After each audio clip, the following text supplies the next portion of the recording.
Welcome to today's video, Psalm 126 verse 5 explained. They that sow in tears shall reap in joy. This verse paints a picture of hope and restoration for those who are going through difficult times. Sowing in tears refers to the times in our lives when we face hardship, sorrow, and pain. The act of sowing is about putting in effort, making sacrifices, and investing in something even when it feels hard or when we are hurting. Tears represent our struggles, our disappointments, and the moments when we feel overwhelmed by life's burdens. Yet, the second part of the verse gives a promise. Those who sow in tears will eventually reap in joy. To reap means to gather or receive the results of what we have sown.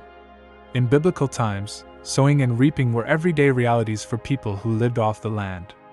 If a farmer faithfully planted seeds, even if it was during a difficult season, he could look forward to a harvest. This was not a quick process, but one that took patience, persistence, and faith. This verse is powerful because it acknowledges the reality of pain while also providing hope.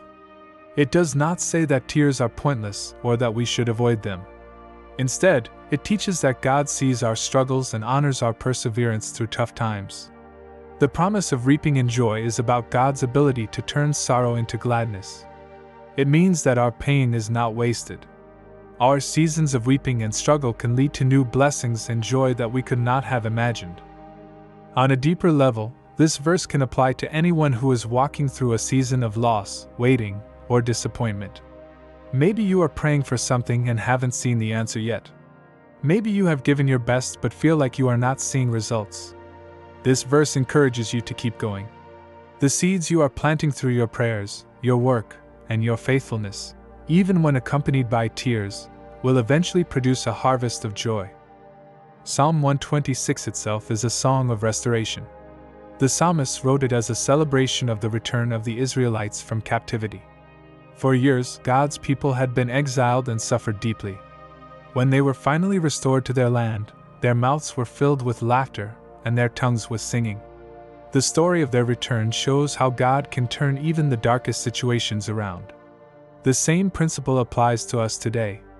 God can use our difficult seasons to bring about something beautiful in His perfect timing. This verse also reminds us that joy and sorrow are both a part of life, and they are often connected. Sometimes the greatest joy comes after the deepest sorrow. It is during the tough times that our faith grows the most, and when the blessing finally comes, we appreciate it even more. Trusting God through tears and struggles sets us up for a deeper, more lasting joy when the harvest arrives.